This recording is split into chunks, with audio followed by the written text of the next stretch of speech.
theo chính gió từ cũ từ chuyện to to chuyện gió rung có dần mơ chỉ còn ấy cô tôi chẳng đuổi xia.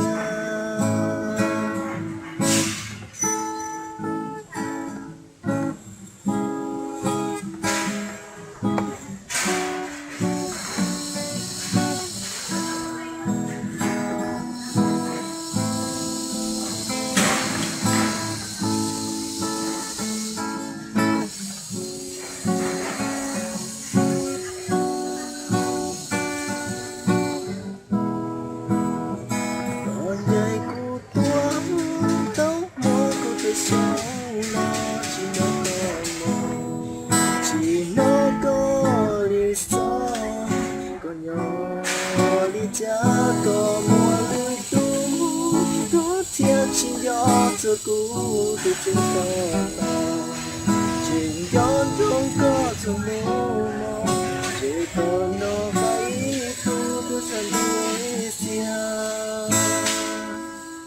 chỉ còn cái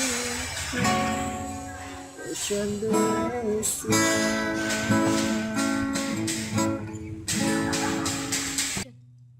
Nhiều khi anh mong được một lần nói ra hết tất cả thay vì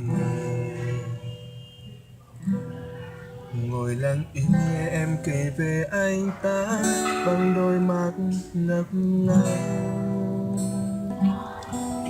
Nên anh lùi bước về sau để thấy em rõ hơn, để có thể ngắm em từ xa âu yếm hơn. Cả ngồi sống bóng trắng thu bé lại vừa bằng một cô gái.